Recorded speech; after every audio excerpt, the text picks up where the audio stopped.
কুরআনুল কারীমের কাছে যদি আপনি প্রশ্ন করেন, এটা হলো এমন একটি কিতাব, this is the book there is no doubt, যালিকাল কিতাবু লা রাইবা ফি। কোরআন হলো এমন একটি গ্রন্থ, এমন একটি কিতাব, এর কাছে আপনি যা প্রশ্ন করবেন প্রত্যেকটি প্রশ্নের উত্তর কিন্তু আপনার এসে দিয়ে দেবে। বলেন সুবহানাল্লাহ। কারণ কোরআন হলো এমন একটি কিতাব, এমন একটি গ্রন্থ, যে গ্রন্থের মধ্যে এমন কোন জিনিস আল্লাহ রাখেন নাই যা এর মধ্যে বর্ণনা করেন নাই। সমাধান চাও যদি জীবনে মরণে, ফিরে যাও খুঁজে নাও চোখ রাখো কোরআনে। সমাধান চাও যদি জীবনে মরণে, ফিরে যাও খুঁজে নাও চোখ রাখো কোরআনে।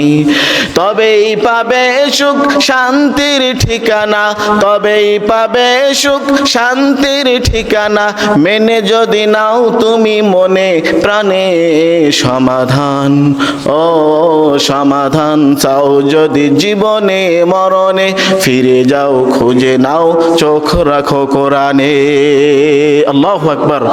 কুরআনুল কারীমের কাছে আমাদের আজকে প্রশ্ন হলো, যেহেতু রব্বুল আলামিন বলেছেন ইয়া আইয়ুহাল্লাযীনা আমানু লা তাত্তাখিযু বিতানাতাম মিন দুনিকুম লা ইয়ালুনাকুম খাবালা।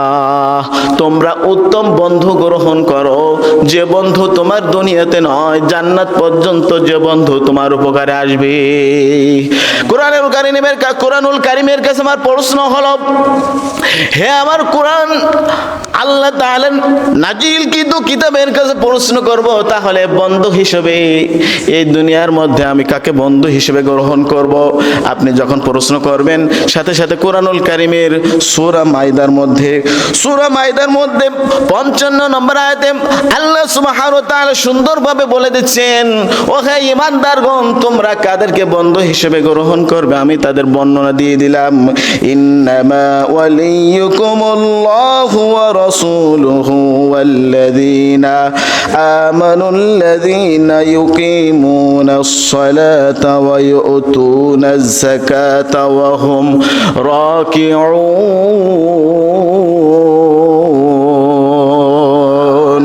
আল্লাহ রাব্বুল আলামিন বলেন, নিশ্চয় নিশ্চয় তোমাদের প্রকৃত বন্ধু হলো, তোমাদের প্রকৃত বন্ধু হলো তিনজন। কয়জন? তিনজন হলো তোমাদের প্রকৃত বন্ধু। এই তিনজনের সাথে যদি তোমার বন্ধুত্ব সৃষ্টি হয়ে যায়, বন্ধুত্ব যদি তৈরি হয়ে যায়, বান্দা এই দুনিয়াতে শুধু নয়, পরকালে তোমার কোনো চিন্তা থাকবে না। সুবহানাল্লাহ। এক নাম্বার বন্ধু হলো ইন্নামা ওয়ালিয়ুকুমুল্লাহু ওয়া রাসূলুহু ওয়াল্লাযীনা আমানুল্লাযীন। আল্লাহ সুবহানাহু ওয়া তাআলা বলেন, বন্ধু যদি খোঁজ করো, তাহলে তোমরা এক নাম্বার বন্ধু হিসেবে আল্লাহকে গ্রহণ করো। সুবহানাল্লাহ। আল্লাহ হলেন এক নাম্বার বন্ধু। তিনি আপনাকে খাওয়ান, পরান, আপনাকে লালন পালন করেন, আপনার যাবতীয় প্রয়োজন তিনি পূরণ করে দেন। শুধু তাই নয়, যখন আপনার কেউ থাকে না, তখন তিনি আপনার সাথে থাকেন। বলেন সুবহানাল্লাহ।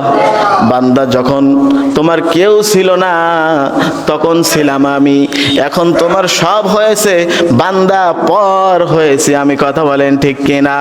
বান্দার যখন কেউ ছিল না, এই বান্দা যখন মায়ের গর্ভে ছিল, দুনিয়ার কোনো বন্ধু ওই জায়গায় সাহায্য করার কোনো হাত ছিল? তার কোনো হাত কিন্তু ছিল না। গর্ভের ভিতরে আল্লাহ পাক আপনার বন্ধু হিসেবে সুন্দর একটা স্ট্রাকচার দিয়ে, সুন্দর আকৃতি দিয়ে, সুন্দর হাত পা অঙ্গ প্রত্যঙ্গ দিয়ে, সুন্দর চোখ দিয়ে, নাক কান মুখ দিয়ে এত সুন্দর করে আল্লাহ আপনারে বানাইছেন।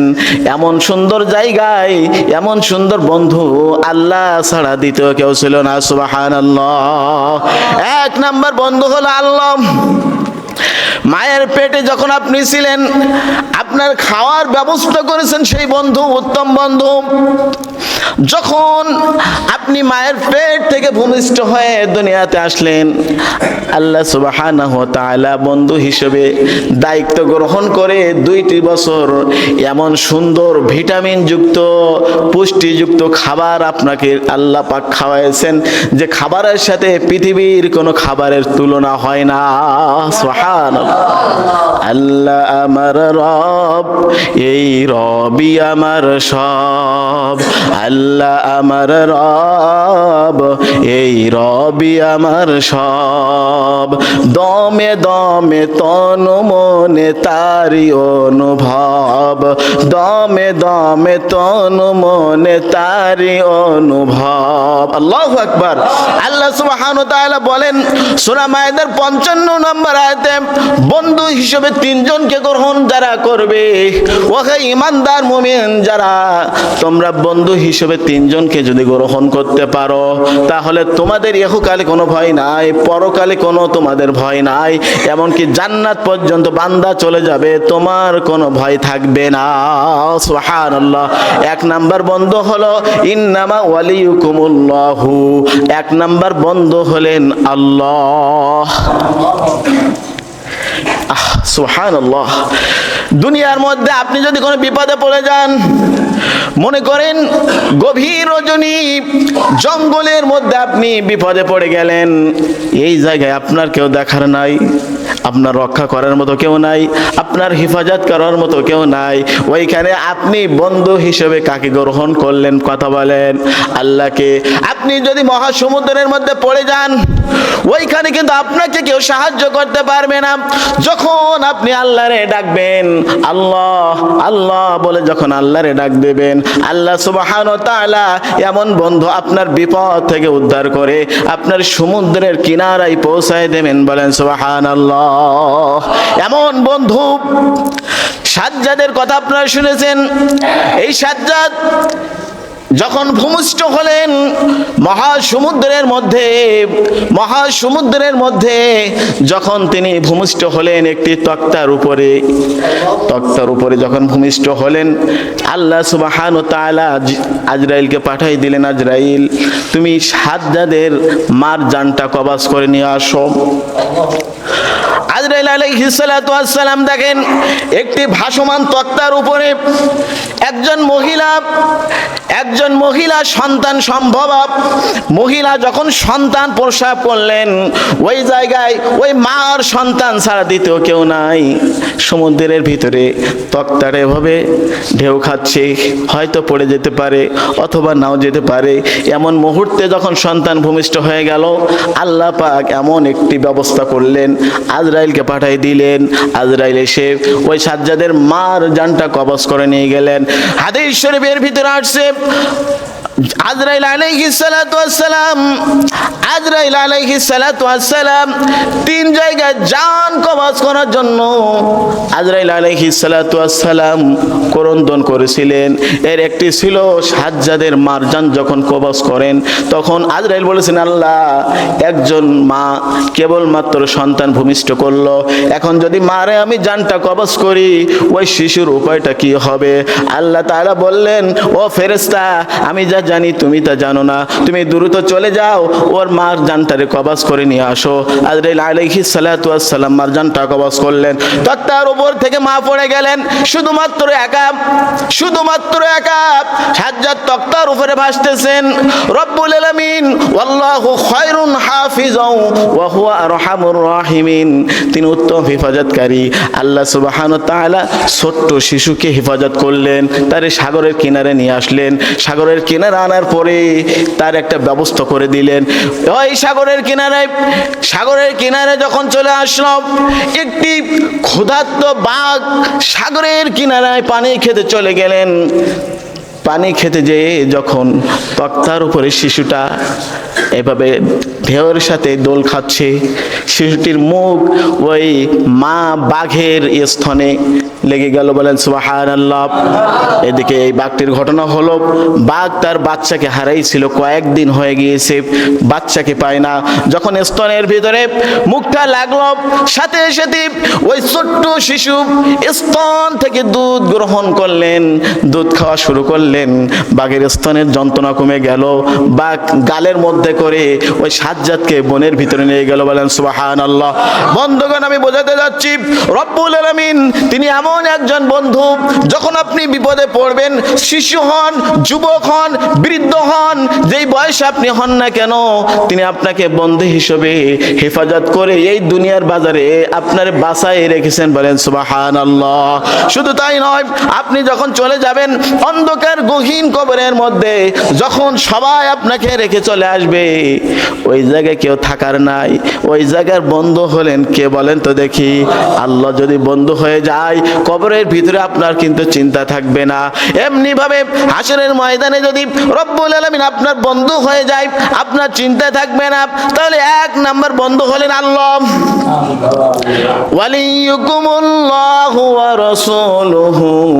আর দ্বিতীয় নাম্বার বন্ধু হলেন রাসূল, বলেন সুবহানাল্লাহ, সুবহানাল্লাহ। আল্লাহ সুবহানাহু ওয়া তাআলা বলেন, বান্দা আমার রাসূলকে যদি বন্ধু হিসেবে গ্রহণ করতে পারো, তাহলে তোমার জীবন ধন্য, বলেন সুবহানাল্লাহ। আলী রাদিয়াল্লাহু তাআলা আনহু ছোট্ট মানুষ, মাত্র 7 বছর 9 দিন বয়স। রাসূল সাল্লাল্লাহু আলাইহি সাল্লাম হীরা গুহা থেকে সূরা আলাক নিয়ে চলে আসলেন, 5টা আয়াত নাজিল হয়ে গেল। রাসূল সাল্লাল্লাহু আলাইহি সাল্লাম কাঁপতে কাঁপতে ঘরের ভিতরে ঢুকলেন, খাদিজাকে বললেন, খাদিজা ভয় পেয়েছি, ভয় পেয়েছি, আমাকে কম্বল দিয়ে ঢেকে দাও। খাদিজা বললেন, আপনি সাধারণ কোনো মানুষ নয়, আপনি ভয় পেতে পারেন না, ঘটনাটা কি আপনি বলেন। তিনি সব বিস্তারিত ঘটনা বললেন। বলার পরে রাসূল সাল্লাল্লাহু আলাইহি সাল্লাম বললেন, খাদিজা আমি এই দাওয়াত কার কাছে দেব? কে আমার দাওয়াত গ্রহণ করবে? মক্কার মানুষেরা আমার এই দাওয়াত গ্রহণ করবে নাকি? খাদিজা রাদিয়াল্লাহু তাআলা আনহা বললেন, ইয়া রাসূলুল্লাহ, এই মক্কার যদি কোনো মানুষ আপনার দাওয়াত গ্রহণ না করে, আমি আপনার দাওয়াত গ্রহণ করলাম, বলেন সুবহানাল্লাহ। এই ঘটনা আলী রাদিয়াল্লাহু তাআলা আনহু 7 বছর 9 দিন বয়স ঘরের সাইডে দাঁড়ায় দাঁড়ায় শুনলেন। রাসূল সাল্লাল্লাহু আলাইহি সাল্লাম কেঁপে কেঁপে এই ঘটনা বলতেছেন খাদিজার সাথে। বললেন, খাদিজা এই মক্কার মানুষেরা কুরআনুল কারীমের দাওয়াত গ্রহণ করবে নাকি?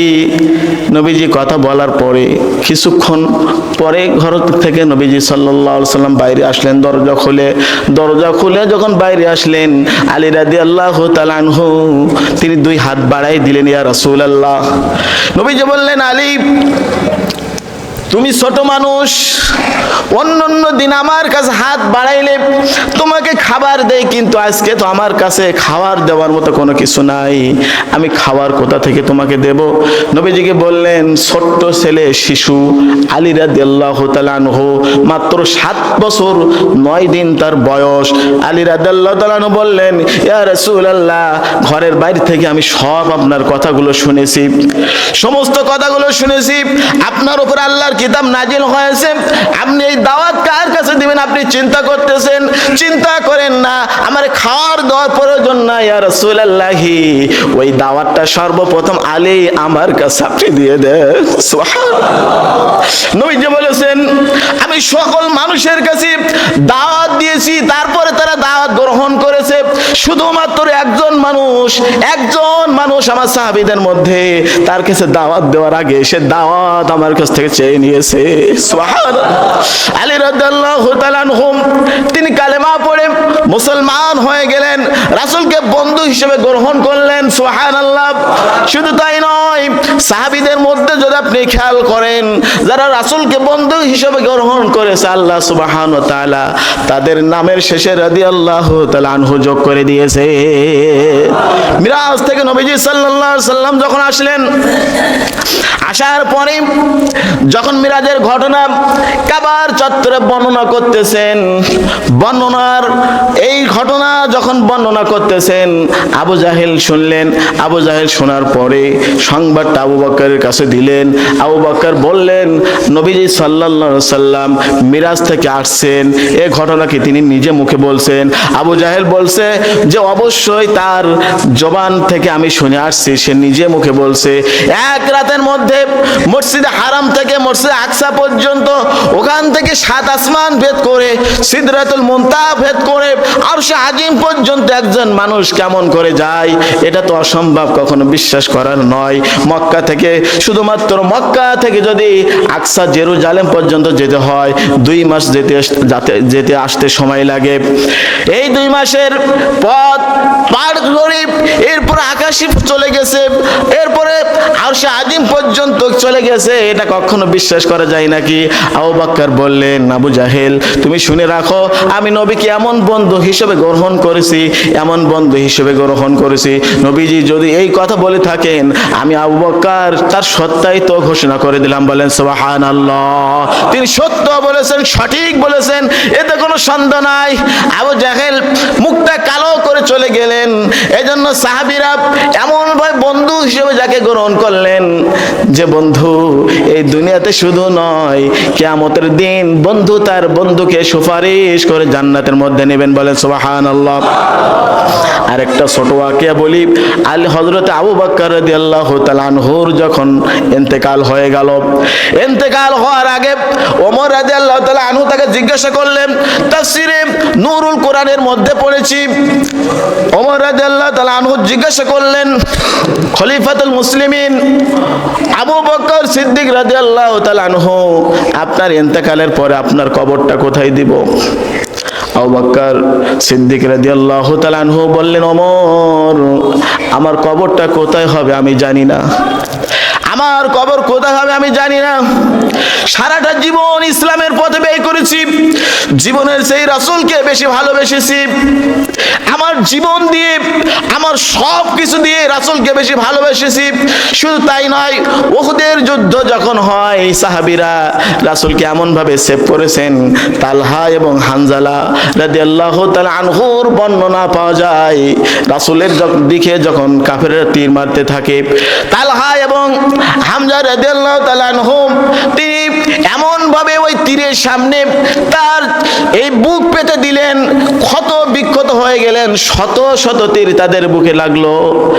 যুদ্ধের শেষে যখন নবীজি বললেন, আমার সাহাবীরা কারা শহীদ হয়েছে তাদের লাশগুলো নিয়ে আসো, আমি দেখতে চাই। আল্লাহর নবী সাল্লাল্লাহু আলাইহি সাল্লাম প্রত্যেকের লাশগুলো দেখছেন, চোখ থেকে দর দর করে পানি পড়তেছে, কিন্তু 2 জন ব্যক্তির লাশ খোঁজ পাওয়া যাচ্ছিল না সহজে।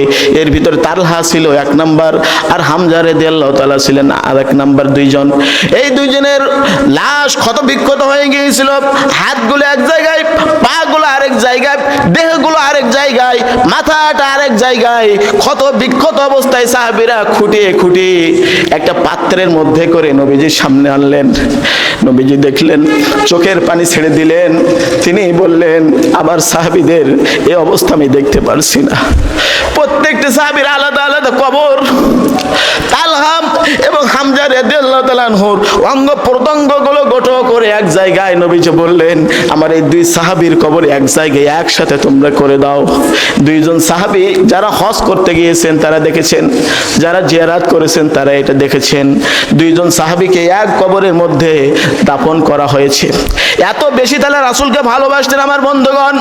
আজকে যেহেতু আয়াতের আলোচ্য বিষয় হলো উত্তম বন্ধু হিসেবে আপনি কাকে গ্রহণ করবেন, আজকে আমরা দেখেন কাকে গ্রহণ করি, আমার সন্তান, আমার স্ত্রী, আমার ভাই, আমার আত্মীয় স্বজন, আমার পাতানো বন্ধু, স্টুডেন্ট লাইফের বন্ধু, দলের বন্ধু, দলের নেতা, দলের কর্মী, তাদেরকে এত বেশি ভালোবাসি, তার জন্য আমরা শত শত মাইল অতিক্রম করে ছুটে যাই। কথা বলেন ঠিক কিনা?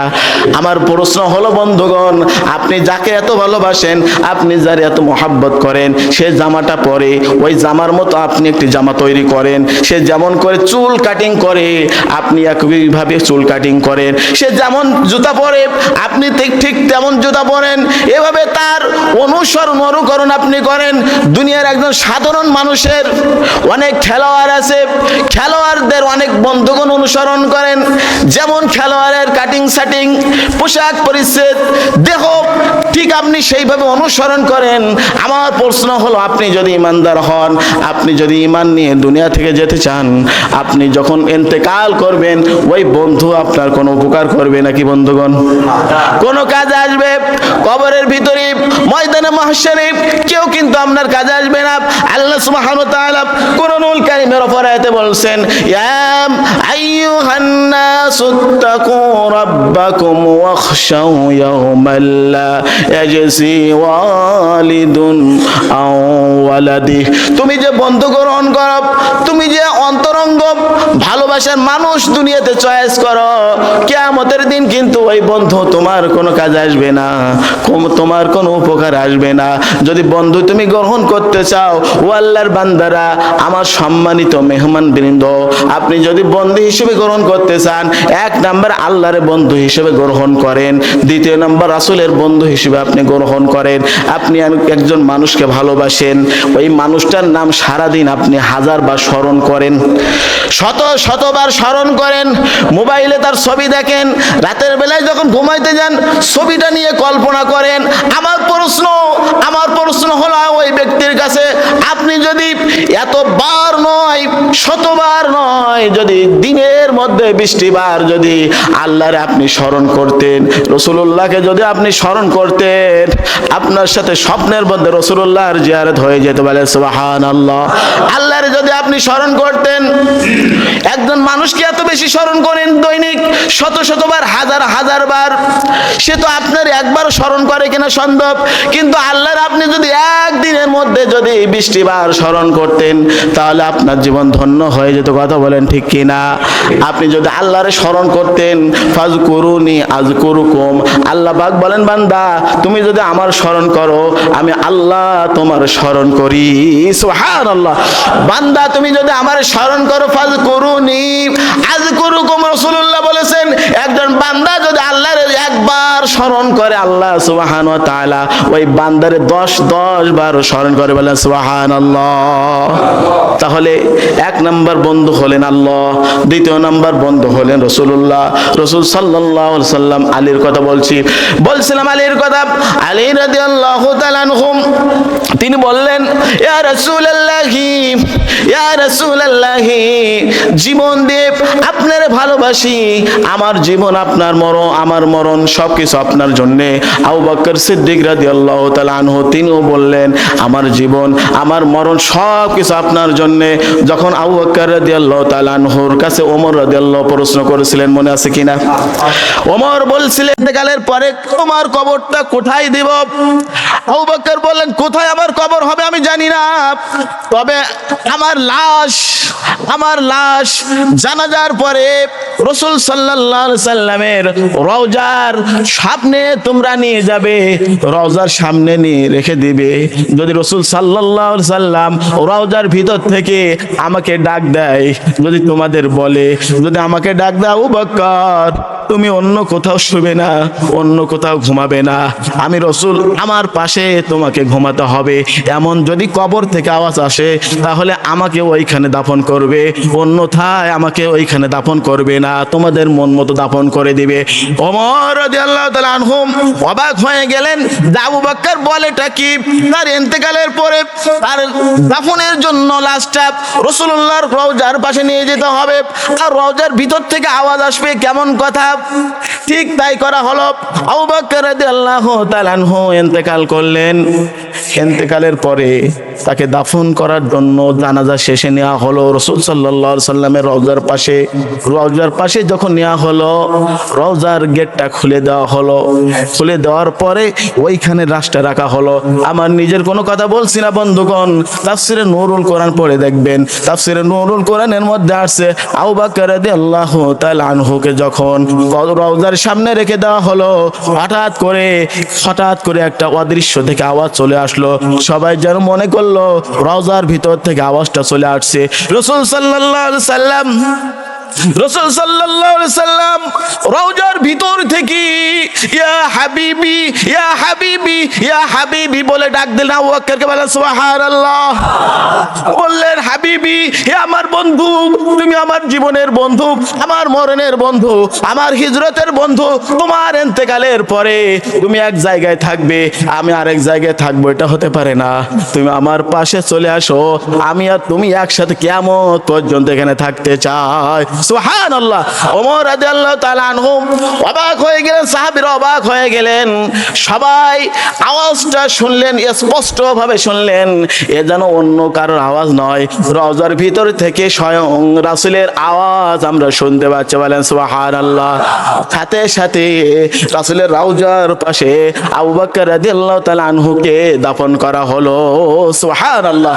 তাহলে যদি বন্ধু বানাতে হয় আল্লাহকে, এক নাম্বার, দ্বিতীয় নাম্বার হলো রাসূলকে বন্ধু বানাতে হবে। পারবেন ইনশাআল্লাহ? অনুসরণ যদি করেন, বহু কথা, রাসূলকে যদি বন্ধু বানাতে হয় রাসূলুল্লাহর পরিপূর্ণ ইত্তেবা করতে হবে, অনুসরণ করতে হবে।